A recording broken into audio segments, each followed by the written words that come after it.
want to start this morning with a story. So I love San Francisco. I went to graduate school here in undergrad, and I met up with a friend of mine this morning to do a nice run around the Fisherman's Wharf area. And as we were running around, we saw a number of Tesla cars. And as many of you know, in the Bay Area, Tesla has become a big deal. It's become somewhat of a status symbol. And if we think about this product, it's caught on. It's become popular. Not extremely popular yet, but at least in the area, it's become quite popular. And if you think about why, it's not because of traditional advertising. In fact, I've never seen a Tesla ad. In part, it's because of word of mouth and social influence. People looking around and hearing what other people are doing, and that behavior influencing their own behavior. And so one question we could ask is why? Why do some products and ideas catch on while others don't? And so as we'll talk about today, word of mouth has a big impact on products and ideas being successful. But to make it work for us, we have to understand why people talk about some things rather than others. And so to start, I just want to do a little pop quiz to get our minds working a little bit this morning. And this is for people who have not yet read the book. So these are 3 products or brands you're probably quite familiar with. Disney World, the self-described place where dreams come true. Honey Nut Cheerios, the delicious breakfast cereal. And last but not least, Scrubbing Bubbles, which is a bathroom cleaner. If you had to guess, which of these 3 products do you think gets the most word of mouth? Is it Disney? Is it Cheerios? Or is it Scrubbing Bubbles? And I'm going to ask everybody to vote. OK, I heard a number of Disney. So how many for Disney? Wow, OK, about half the room maybe. OK, Scrubbing Bubbles, I heard. Number Scrubbing Bubbles? Maybe about 35%. OK, and anybody for Cheerios?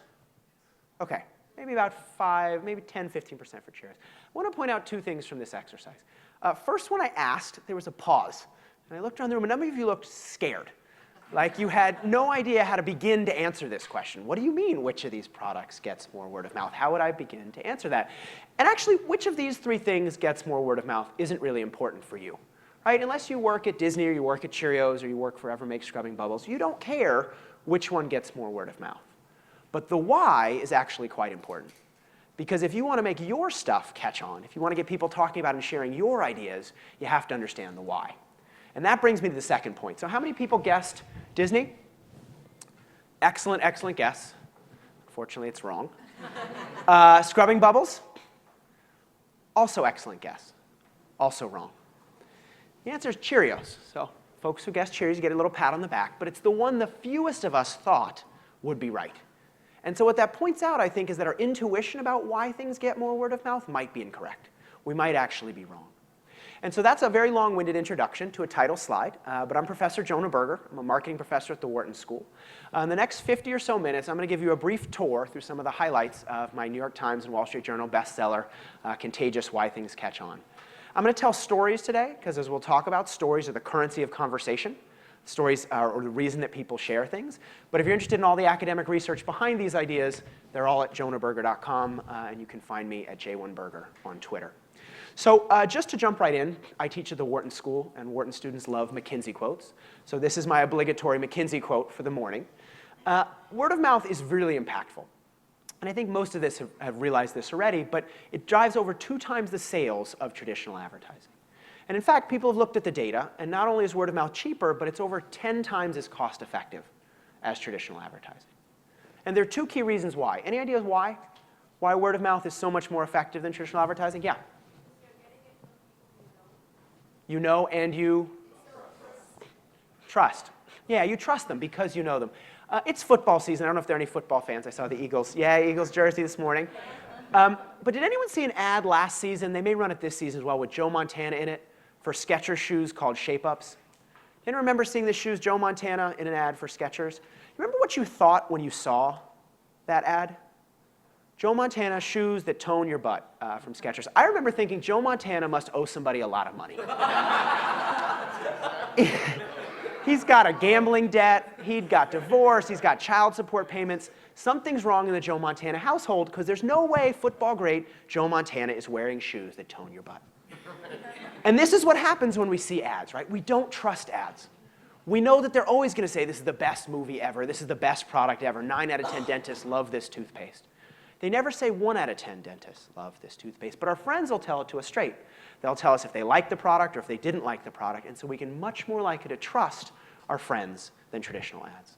But it's not just trust. The second benefit is a little more nuanced, and that's the targeting benefit of word of mouth. How do we find new customers? It's tough, right? How do we find the right people that are going to like our product or idea? And so often we buy media, and we buy media based on where we think those customers might be. Women 35 to 45, okay, what magazines do they read? Let's advertise there. But the problem is we hit a bunch of people that aren't interested in the product. Either they're already using our product, they're buying from the competitor, or they're just not interested. How do we find better people, right?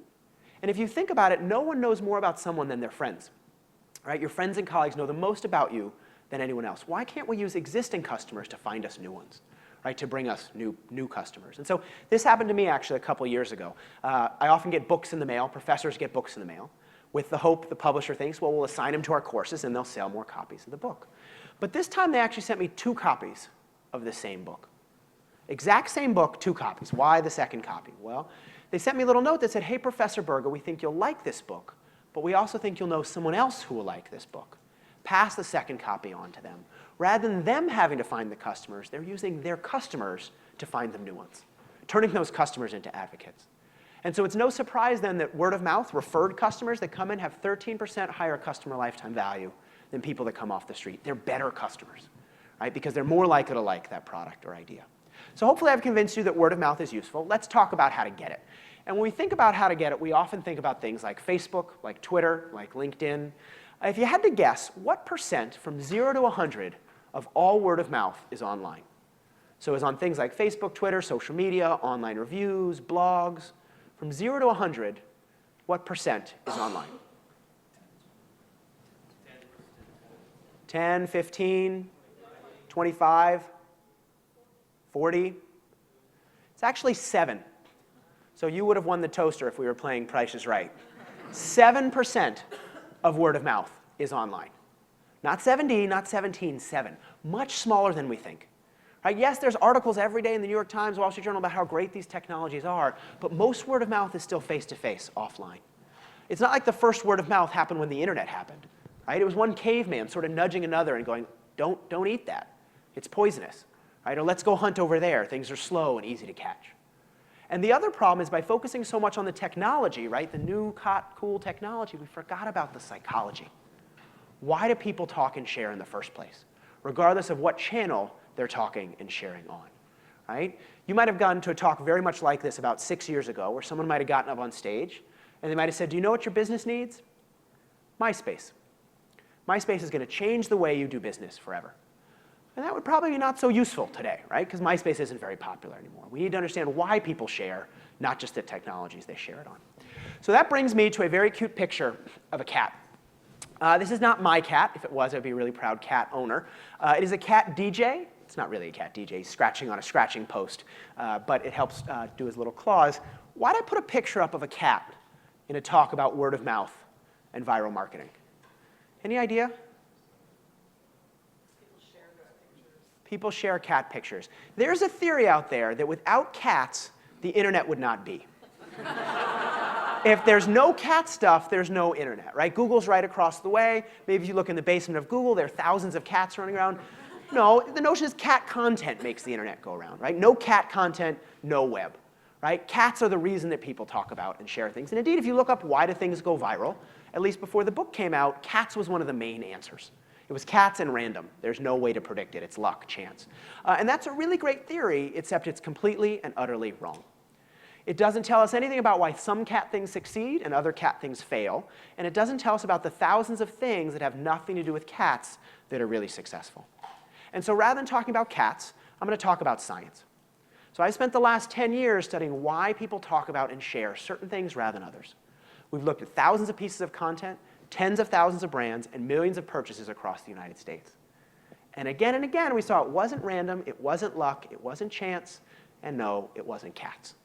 Right? There's a science behind why people talk and share. We saw the same 6 principles again and again. And so that's what I'm going to talk about today, the 6 key steps that drive people to talk and share. And I know you're waking up, the coffee's still going through your veins. You might have noticed, if you can spell, though, that steps is spelled incorrectly. It's because I'm not very clever. I could not come up with a better way to put those 6 things together. Maybe if you can, I'll buy you a drink or something like that. But the book is out, so I'm sort of stuck with it. But we'll talk today about social currency, triggers, emotion, public, practical value, and stories. And each of these is a psychological principle that drives people to pass things on. And again, I'm going to talk today in terms of stories rather than big regression tables and other sorts of things, because that has a tendency to put people to sleep. But if you're interested in that stuff, it's all at jonahberger.com, and you can find out more. And if you're having trouble sleeping, download one of the papers. It's fine. It'll take care of it right away. So I'm going to start talking today, as any good storyteller would, about a story about a hot dog restaurant. So is anyone from New York here? Any New York folks? OK. So imagine you're in New York. If you're not from New York, you're there on the weekend visiting on a Saturday afternoon. You're walking around the Lower East Side. Your stomach's sort of rumbling. You're a little hungry. When you see a big hot dog-shaped sign out in front of a restaurant with the words "Eat Me" written on it in what looked like mustard. Now, you haven't had a hot dog in a little while, so you decide, well, I want to check this place out. So you walk down a flight of stairs into a restaurant called Criff Dogs. Now, if you like hot dogs, you will be in heaven. Criff Dogs has every hot dog you can imagine. They have a good morning hot dog with bacon, eggs, and cheese. They have a hot dog with green onion and pineapple, also a little rough on the stomach, but interesting nonetheless. And they have a traditional New York-style water dog with ketchup and mustard.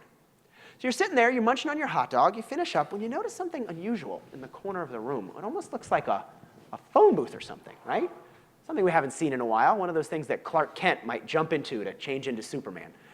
So just for kicks, slide open the door and walk inside. It's a little cramped, right? Not a lot of space in there. But on the wall, you'll notice a rotary dial phone. One of those numbers you have to stick your finger into and go around in a circle. So just for fun, stick your finger in the number 2, go around in a circle, and hold the phone up to your ear. And it'll go ring, ring, and somebody will pick up the other line, and they'll ask you whether you have a reservation. Reservation? I'm in a phone booth inside of a hot dog restaurant. What would I have a reservation for? But if you're lucky, and you happen to have a reservation, or they happen to have space, the back of this phone booth will open, and you'll be led into a secret bar called Please Don't Tell.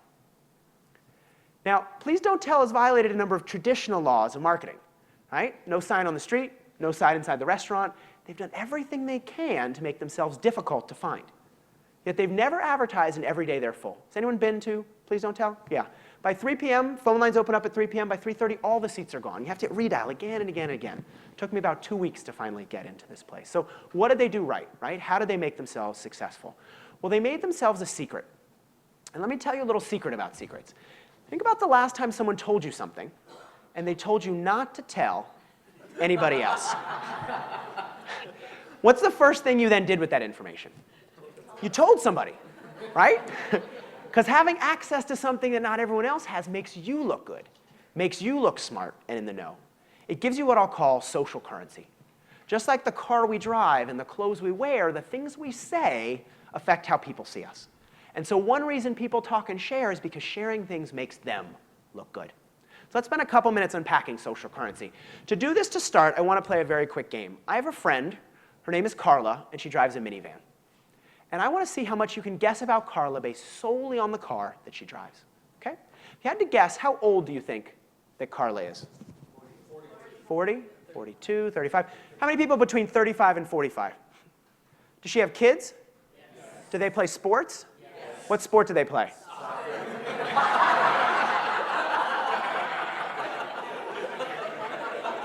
Was there a cheat sheet outside by the champagne that I didn't notice? No, right? We made those inferences because choices communicate information. Car we drive, also the clothes we wear, right? When I was getting dressed this morning to come see you guys, I said, well, what am I going to wear? I've been told I look a little young in the face, so I often wear a jacket to be professional. But I know it's the Bay Area, right? And people think Wharton professors might be a little stodgy, and I don't think of myself as stodgy, so I'll wear jeans and some fun sneakers. I realized you would make inferences based on me, based on what I was wearing, right? But it's not only the car, and it's not only the clothes, it's also what we say. If someone always know about the new hottest technology, you assume they're a tech guy or gal. Someone always know about the new restaurant in town, you assume they're a foodie. What we say is a signal of information. So one way to get people talking and sharing is to make them look good by talking about us. So let's see how to do that. I talk in the book about 4 ways. I'll talk about 2 here. The first is to make people feel like insiders. And Please Don't Tell did a great job of that, right? I don't know if you did the same thing I did, but when I walked out of that place, I was like, I've been to this hidden bar, it's really cool. It makes you look good knowing that thing. But it's not just about hidden bars. Has anyone heard about this email that LinkedIn sent around February?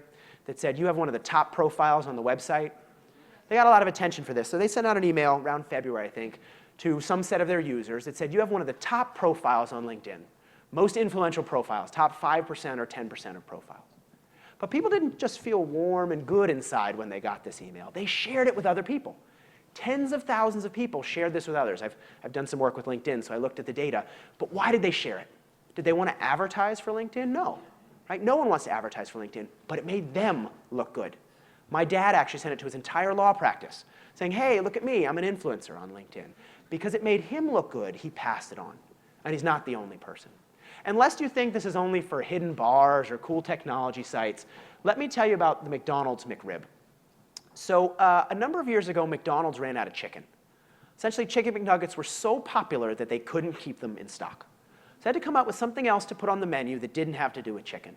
So I hired a chef, his name is Rene Arnaud, and he comes up with this new dish called the McRib.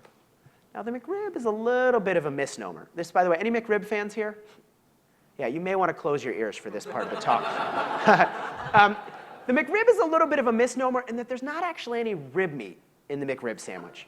It's more like partially separated pig pieces and stomach meat, but there's enough barbecue sauce on top that you don't really notice the difference. They actually, if you've looked, they have sort of fake bones, shaped like fake bones. I don't know why you would want shaped faked bones, but I digress. So McDonald's comes out with a sandwich, and it does okay, but it doesn't do great. So then they do something interesting. They take it off the market, and they put it back in certain places at certain times of year. So sometimes it'll be in Denver, sometimes it'll be in Detroit, sometimes it'll be in DC, but never all the places and never all at once. And suddenly people go nuts for the McRib. People will tweet, oh my God, the McRib is in town, we have to go. Somebody created a website that's called the McRib Locator, which is a map of the United States with substantiated and unsubstantiated pinpricks for a sandwich at McDonald's. Not the Loch Ness Monster, not a UFO, a sandwich that doesn't even have rib meat. How did that work? Well, they made people feel special, right? Like they had something that not everyone else had access to. They made people feel like insiders, and so they talked about it and shared to get that social currency. So that's one way. Another way is to find the inner remarkability.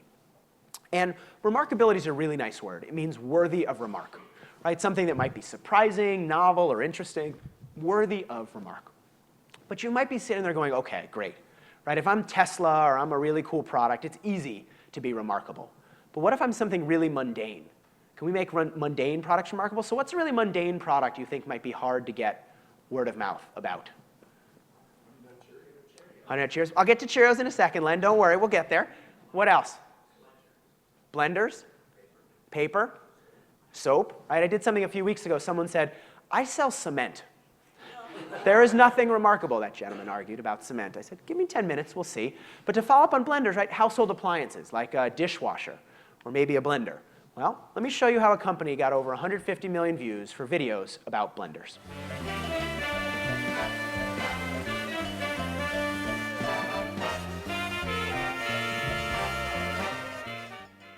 I love my new iPhone. It does everything. But will it blend? That is the question. Let's find out. I think I'm going to push the smoothie button.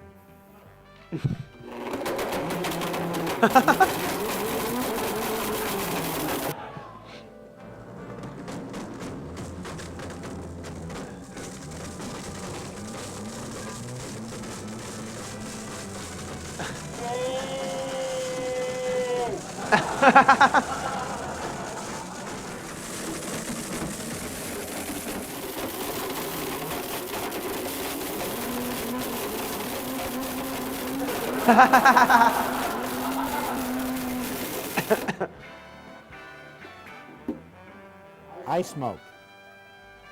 Don't breathe this.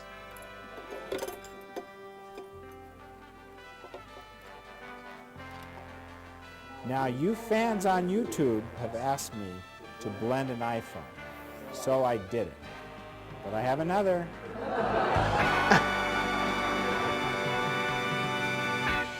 I'm going to put this on eBay. How many people found this at least a little bit remarkable? Just a little. I saw a couple of people sitting there with their mouth wide open, like their hands over their face. This video has over 10 million views. The set has over 200 million. Blender sales go up 700% after these videos come out. And I'm not going to tell you the whole story. It's in the book. I think it's in the social currency chapter. But the coolest thing about this for me is they did this for blenders. Right? If they can do this for blenders, you can do this for anything. You can do it for cement, right? You can do it for soap. You can do it for toilet paper. I made toilet paper one of the most discussed things at a party at my house a couple months ago. I did something really simple. I put a roll of toilet paper in the bathroom, but it wasn't a roll of white toilet paper. It was a roll of black toilet paper. And I don't know about you, but if you've never seen colored toilet paper before, the first thing you're going to do when you walk out of that bathroom is tell someone. You may not broadcast it to the entire world, right? You're going to whisper, the host is really weird. There's colored toilet paper in the bathroom. But you'll say something because it's remarkable, right? It's worthy of remark. And so the point here is it's not about the product being naturally remarkable or not. It's about finding the inner remarkability behind that product by showing rather than telling. Right? If Blendtec came out and said, we make really powerful blenders, they could talk to their blue in the face. Nobody's going to share that. But they made this video showing it rather than telling it, and millions of people shared it. So that's social currency. Next, let's talk about triggers. And sometimes when I talk about social currency, people say, OK, I get it, viral videos, we just have to do something funny. And it's not exactly right. So I want to take a little bit of a right turn. And to do that, I want to talk about a famous video called Friday by a girl, Rebecca Black. How many people have heard of this song before? OK, let me play it for a couple seconds for those who haven't. Kicking in the front seat, sitting in the back seat. Gotta make my mind up, which seat can I take? It's Friday, Friday, gotta get down on Friday. Everybody's looking forward to the weekend, Friday, Friday, getting down. So I saw a couple people covering your ears. If you hate this song, you're not alone. It's one of the most thumbs down songs on YouTube. If you look, over 75% of them are thumbs down. If you're wondering about the song, Rebecca Black was a 16-year-old girl. Her parents paid $4,000 to a company called Arc Music Factory to come up with a hit for her. They came out with sort of this overproduced number about those big teenage dilemmas like waking up in the morning, going to school, and figuring out whether to sit in the front seat or the back seat of your friend's car. Which seat should I take? Big, big dilemma. So you're not alone if you hate this song. Many people hate it, yet it's got over 300 million views. Most viral video of 2011. So if everybody hates it, why are so many people listening to it? What did they do right? Well, I'm a data guy, and YouTube, now Google, has this great feature where you can type in a search string and look at the volume of searches for that string over time. The number of people essentially searching for that string. So I typed in Rebecca Black, and this is the traffic, the number of people searching for over time. What do you see? You see a spike. Then it goes down, then another spike, then it goes down, another spike, then it goes down. If you look closer, though, those spikes are not random. They're 7 days apart. And if you look even closer, you'll notice that they're every Friday, which is the same name as Rebecca Black's song. Now, this song is equally bad every day of the week. I've checked. I've listened on Monday, I've listened on Tuesday, I've listened on Wednesday, I've listened on Thursday, I've listened on Friday. That's what Wharton faculty do. We take care of the science for you, right? So you don't have to. Sitting in my office listening to Rebecca Black. But Friday provides a ready reminder, what psychologists would call a trigger, to make people think about and talk about and share the song. Because if something is top of mind, it's going to be tip of tongue. Even if it's not interesting, even if we don't like it, why do we talk so much about the weather or the local sports team? It's because we're thinking about it. The more we think about something, the more likely we are to talk about it. So let's spend a couple minutes on triggers. And this resolves the issue with Cheerios we had before. So this is the Twitter mentions for Cheerios by time of day. So 8 a.m., 10 a.m., 12 a.m., all those sort of things. What do you notice about when people are talking about Cheerios on Twitter? Breakfast. This is not rocket science, right? People are talking about Cheerios when they're eating Cheerios. You notice it shifts to the right on the weekend? Why? They wake up later. People wake up later, they eat it later, they think about it later, they talk about it later. When people are using a product, they're much more likely to talk about it. This is the problem with Disney World. Disney's a really engaging experience. When people go, nobody wants to be in the office the week they come back. Because all they talk about that first week back is the thousands of pictures and the thing with the kid on Space Mountain and how much fun they had. Right? But then they never talk about it again because there's nothing in the environment that reminds them to think about it. Right? How many people have been to Disney this year? Not ever this year. I had a couple. You guys are good parents. Maybe got married there, or otherwise you're just weird. But people don't go to Disney World very often. People eat Cheerios, eat breakfast at least, once a day, 365 days a year. And even if they don't eat Cheerios, they wheel their grocery cart through the aisle, they see the brand, they think about it, they're more likely to talk about it. Now, you might be saying, well, hold on, what if I have a product that isn't used very often? Are there other types of triggers? Well, good news, there are. So if I said peanut butter and, you might say jelly. Or if I said rum and, you might say Coke.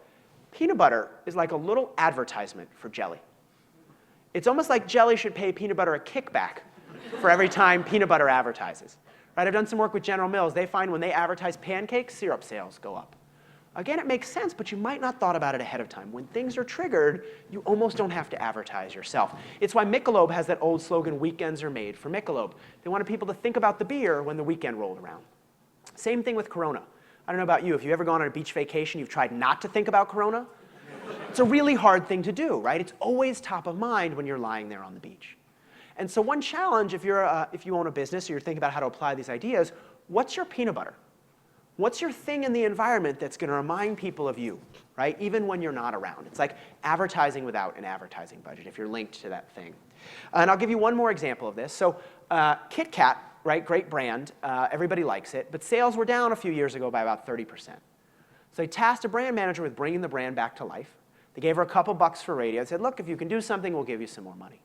So she came up with a really simple campaign called Kit Kat and Coffee. Kit Kat and coffee, a break's best friend. Having a coffee break, have a Kit Kat. Thinking about coffee, thinking about Kit Kat. Kit Kat and coffee, coffee and Kit Kat, best friends forever. Why is coffee a really good trigger if you're a Kit Kat? Why is it a good trigger to pick? You have it all the time. It's a frequent trigger. If you're going to pick something that's frequent rather than infrequent. If you're Rebecca Black, don't come out with a song called Leap Day. Right? Leap day, something, something, leap day. Might be an equally bad or good song, but people wouldn't think about it very often. They think about it once every few years. You think about Friday once a week, right? That slogan, weekends are made for Michelob, was originally holidays are made for Michelob. But they moved it to the weekends because weekends are more frequent. So think about prevalent triggers, not just infrequent ones. Okay, so that's triggers. I'm not going to talk today about emotion. You can read about it in the book if you want to learn about which emotions increase sharing and which emotions decrease them. Whole chapter on it. Spoiler alert, it's not that positive increase and that negative decrease. It's actually more complicated than that. Anger is one of the most highly shared emotions, but I'll let you guys check that out. I will talk about public, and to do this, I will use an Apple example, because what would a good marketing talk be without an Apple example?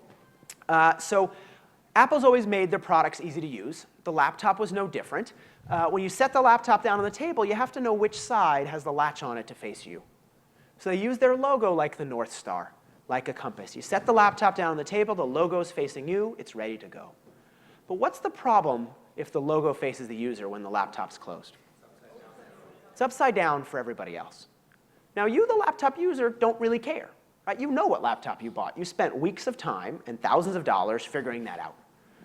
But the company cares a lot if other people know. Because what people have realized is people imitate one another. Right? Monkey see, monkey do. We've all heard that phrase.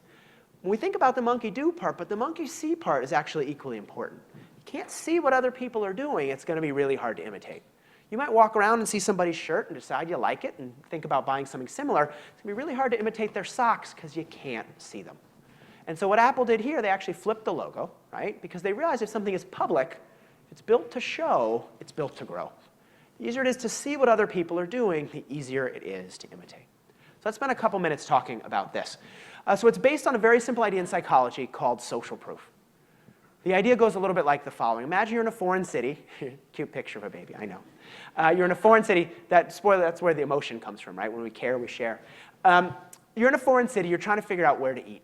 You're not going to look on Yelp. You're not going to talk to the concierge. You're just going to walk around and you're going to try to find something. How do you pick a place? It's crowded. Why if it's crowded? You use other people as a signal of information, right? If lots of other people are doing it, it must be good. To me, the San Francisco example is, do I need a jacket today? Right? In San Francisco, the weather forecast tells you nothing about whether you need a jacket. It's like always 50-50 whether you're going to need a jacket or not, right? But when I'm here in the hotel, I look outside down this, and I see, are other people wearing jackets? If other people are wearing jackets, I probably need one. If other people are not wearing jackets, I probably don't. right? Same with parking on crazy streets that have like parking laws that seem to conflict one another. Well, are other cars there? Other cars are there, I can probably park. If other cars are there, not there, I can't. But notice you can only imitate what you can see. You can't see it, you can't imitate it. Have you ever looked at the dynamics of like a standing ovation? Someone in the front stands up, right, and starts clapping. Everybody else will stand up and start clapping. But if someone in the back stands up and starts clapping, no one else will stand up and start clapping because they can't see it. So how do we apply this idea? Well, we need to figure out how to make the private public, more observable when other people are using an idea or buying a product. And so one easy way to do that is logos. This is the big polo shirt. You might have noticed lately the polo logo has gotten larger. We actually went and measured. The width and the height is 18 times larger than it used to be. The Lacoste, the alligator, right? Not to be outdone in the drive for logo supremacy. Now it looks like it's going to bite off the arm of anyone wearing a big Croc t-shirt. But as many people know, right, large logos are not the only way to signal something. Right? Red bottom shoes, other things. How else can we signal? Does anyone remember the portable CD player? You used to have to run in place like you were carrying a pizza to make sure it didn't skip. You had to make that big decision, do I want to exercise or do I want to listen to music? But I can't do both at once. It was a dark time in the history of music. Right? You'd see CDs, you had to buy all the songs, even if you didn't want to listen to them all. Then this new thing comes out called a digital music player. And people are interested in it. They think it's pretty cool, but it costs about $350. And so this is a traditional problem in any industry. I'm doing something that's okay, it's not great, and there's this new thing that might be better. Should I switch or not? Right? Is it worth switching? And most people are scared to switch. That old adage, you never get fired for buying IBM, right? Because it's safe. Is it worth jumping to this new thing? Well, I don't like having to run in place, but I like my money. I don't want to waste it. What should I do? And at the time, everyone had black headphones. So if you listen, you had a Sony player, a Kobe player, a digital music player, a CD player, heaven forbid, a portable tape player, all black headphones. And then Apple does something really simple. They come out with white headphones. And now you're at the gym, or you're on the BART, or you're on the plane. You see somebody one week with a couple white headphones. Next week, you see a few more. Following week, you see a few more after that. Suddenly you go, wow, lots of people have this white headphone device. Maybe it's pretty good. Maybe I should adopt it myself. Right? Walking social proof. Lululemon's done a great job of this also. With their reusable bags, you feel bad about throwing that bag away. So you carry it to work, and you carry your exercise clothes, but along the way, walking social proof for the brand. Okay, so that's public. I won't talk a lot about practical value today.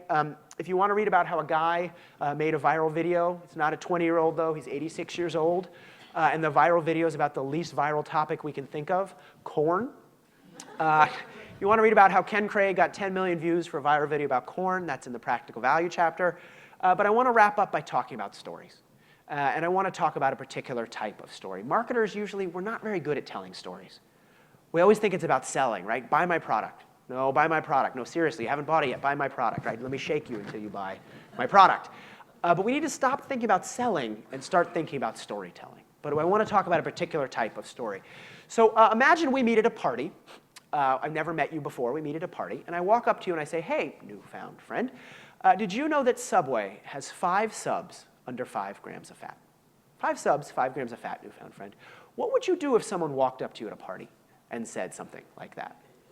You would probably say something like, oh, that's really interesting. Hey, I left my phone, like, right, I'll be back in just a couple minutes. You stand right here, I'll be back. And then I would never see you again, right? Because no one wants to be a walking advertisement. No one wants to be friends with people that are walking advertisements. But people are really happy to tell stories. You guys have heard the Jared story, right? Jared was way overweight, picked his courses based on which one had big seats rather than which ones were actually useful for his education. Way overweight, decides to go on a Subway diet, starts eating Subway for lunch and dinner every day. 6-inch for lunch, foot-long for dinner, mixes up the variety. Sometimes he eats a veggie sub, sometimes a tuna sub, sometimes a cold-cut trio. Eventually loses over 180 pounds by eating sub sandwiches. Goes from like a 60-something waist to like a 38. Now, I've drastically shortened this story. I wanted to give you just a flavor. But notice what you learned about the Subway brand while I was telling what just seemed like idle chatter. What'd you learn about Subway from that story? Healthy? Just one healthy option? No, multiple. Enough that you could eat there for weeks on end and not get bored. Everything that's in here, this information, is hidden inside this story. This story is what I'll call a Trojan horse story. It's not just a story, it's a vessel. It's a carrier that brings along the brand or the benefit for the ride. Sometimes people think about viral and they say, we're going to do something crazy. We're going to dress people up in chicken suits. We're going to go down to the BART. We're going to throw fake $100 bills in the air, and we're going to get a huge amount of press. And you might, but no one's going to remember the brand it was for at the end of the day. What's great about this is people can't forget that information. Think about the Blendtec ad also, right? You can share that ad till you're blue in the face, right, that video. But along the way, you have to realize that that's a tough blender. You can't forget that attribute. They didn't just build a story, they put something inside that story. It's a Trojan horse narrative. Let me give you 2 more examples of this. One is a fun bar in Philly called Franklin Mortgage Investment Company. If you haven't been, I highly recommend it. It's sort of a high-end cocktail bar, no vodka, no Red Bull, just shaved cinnamon this and elderflower liqueur that, sort of a fun $18 to $20 cocktail bar. But if you look at people who walk out of that bar, they don't say that Franklin Mortgage Investment Company has good drinks. They say that Franklin Mortgage Investment Company has 3 types of ice. Now, I don't know about you, but the first time I heard a place had 3 types of ice, I said, there are types of ice? I thought the ice I had in my freezer looked exactly like the type of ice you had in your freezer. What do you mean there are 3 types of ice? And they said, well, no, wait, actually, different types of ice melt at different rates. So there's some ice that melts really slowly, some ice that melts really quickly, and you don't care about different types of ice unless you care about really well-made drinks, right? Because certain drinks need more ice that melts faster, and other drinks need ice that melts slower. That story is remarkable. It opens up a curiosity gap. People want to find out more, but at the end of the day, it sells the benefit that Franklin Mortgage Investment Company wants to tell people. And if that hasn't cut through yet, I'll show you one more example, a funny one, called Panda Cheese. This is my favorite example. If I was a comedian, this would be my closer. It's not cheese made from panda milk. That would be really remarkable. I would love to see someone try to milk a panda. You'd have to run very quickly and wear a lot of padding. But it's cheese made from cheese made from regular milk. Company's called Panda. Does anyone speak Egyptian? Okay, it's in Egyptian. You'll see some narration on the bottom. I'll call it out in case you can't, but these are a couple of their ads. Can I make you a cheese sandwich? No, I'm not hungry. Just you know why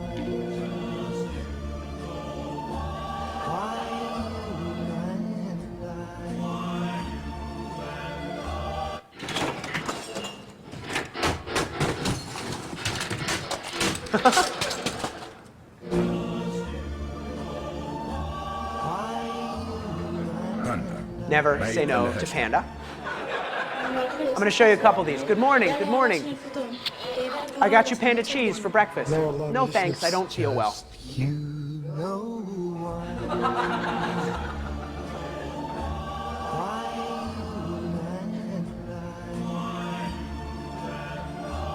will by and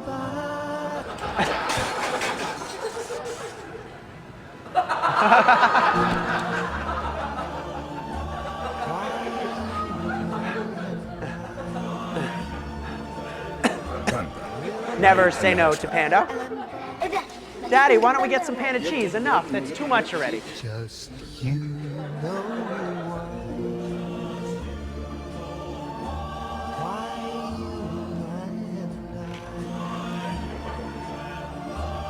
will by and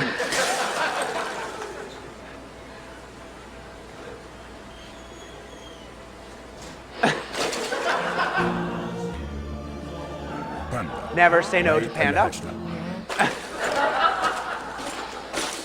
And last but not least, Daddy, why don't we get some Panda? just you know why. Get one.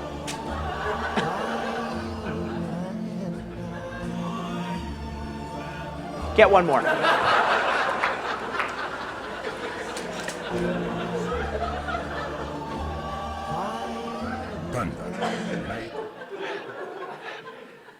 The Panda ad is great. It's really funny, but I want to point out one more thing about it to just wrap up today, right? It's not only funny. It's really funny. I hope you share it with your friends. But at the end of the day, you can't share this ad and not remember that it has the word panda, right? You can't tell it without talking about Panda. They didn't just build a great story, they built a Trojan horse story that carries the brand for the ride. So just to wrap up, today we talked about the 6 key steps to boosting word of mouth, Social currency, making people feel smart and in the know, like that hidden bar. Triggers, top of mind, tip of tongue. Rebecca Black does better on Friday. You've probably seen that Geico ad with the camel, right? It's hump day. Not surprised if you look at the traffic, shares of that, big spike every Wednesday. It's actually helped Geico close the gap with Progressive in terms of search traffic. Emotion, when we care, we share. Public, if it's easier to see, it's easier to imitate. Right? The white headphones, the iPhone did great on that. Practical value, useful information, built to show, built to grow. And finally, building a Trojan horse story, a narrative that carries the brand or the benefit for the ride. Because it's not luck, and it's not chance, and I'm sorry, it's not cats. There's a science behind why people talk and share.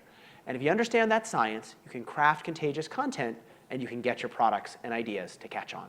Thank you very much.